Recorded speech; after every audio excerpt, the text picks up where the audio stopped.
2.2 এরপরে 5 পয়েন্ট গাঁজা আপনি সেবা করতে পারবেন। আর আল্লাহ পাক রব্বুল আলামিন সূরা আর রহমানের মধ্যে বলে ফাবিআইয়া আলাই রাব্বিকুমা তুকাজ্জিমান, তুমি কোন নিয়ামতকে অস্বীকার করবা? গাঁজা আমার আপনার 14 গোষ্ঠীর বাপে কেউ বানায় নাই, এটা কে বানাইছে? আল্লাহ সৃষ্টি করছে, আল্লাহ সৃষ্টি করছে। এখন আমাদের কিছু পাগল আছে, এরা লিমিট খরচ করে ফেলে, যে কোনো জিনিস লিমিট খরচ করাই হারাম।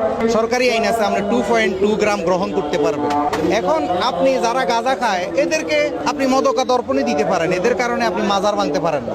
যেমন আমি একটা বিড়িও খাই না, কিন্তু গাঁজা যারা খায় এটা তার ব্যক্তিগত বিষয়, তার হিসেবতেই দিবে।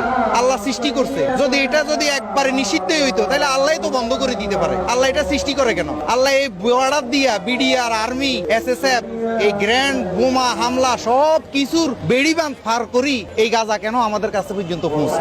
নিশ্চয় এটা আল্লাহর কোনো ইশারা আছে। এটা তো আপনি আমার কোনো ক্ষমতা নাই, এটা আল্লাহর ক্ষমতা।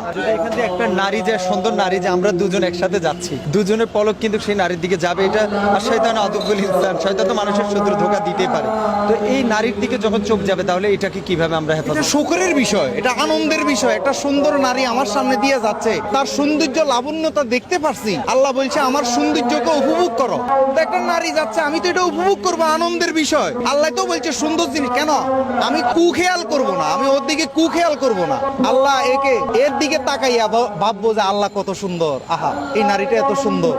এটা আল্লাহ তো কোরআনেই বলছে সৌন্দর্যকে দেখার জন্য। এটা মূলত কিছু কওমিপন্থী, উগ্রপন্থী, এদের কৃষ্টি কালচার, মানে এরা যা যা করে এগুলো প্রতিষ্ঠিত করার জন্য আমাদের উপরে জোর করে চাপাই দিচ্ছে। ক্ষমা চাই, যতটুকু করছেন এতটুকু থামেন। আমরা সহিংসতা চাই না। আপনারা আদর্শ দিয়ে, আপনাদের চারিত্রিক গুণাবলী দিয়ে আপনারা পুরো বিশ্ব জয় করেন, আমাদের কোনো আপত্তি নেই। কিন্তু আদর্শ ছাড়া এভাবে লাড়ি দিয়ে, আগুন দিয়ে মানুষের ঘরবাড়ি লুট করে মাজার ভেঙে তো আপনি সঠিক ইসলাম প্রতিষ্ঠিত করতে পারবেন না। যে ইয়ানাফসি সকল মানুষে করবে, এটা একটা বানোয়াট কথাবার্তা। আল্লাহ ঘোষণা দিচ্ছে সিদ্দিকিন, সলেহিন, ওলি আল্লাহগণ, ওমর, এরা জিন্দা, এরা রিজিক প্রাপ্ত।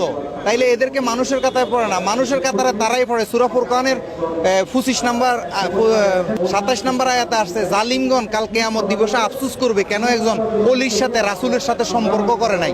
শুধু এর লাগি আফসোস করবে, নামাজের জন্য, রোজার জন্য, হজের জন্য, যাকাতের জন্য, এগুলো কিচ্ছুর জন্য আফসোস করবে না। সূরা ফুরকানের 27 নম্বর আয়াতে আসছে, ইয়াউমা ইয়াদুজ জালিমু আল ইয়াউমা নাখতিমু আফওয়াহিম ওয়া তুকাল্লিমুনা আইদিহিম ওয়া তাশহাদু আরজুলুহুম বিমা কানু ইয়াকসিবুন। এরকম একটা 27 নম্বরে মেবি এরকম একটা আয়াত আছে। জালিমরা আফসোস করবে, জালিমরা ইয়ানাফসি করবে। নবীগণ, সিদ্দিকগণ, এদেরকে আল্লাহ নাউম কই ঘুমাইয়া দিছে। এরা কিয়ামতের মাঠে বাদশা হিসাবে, রাজা হিসাবে উঠবে। এদের কোনো চিন্তা নাই, এদের কোনো খৌফ নাই।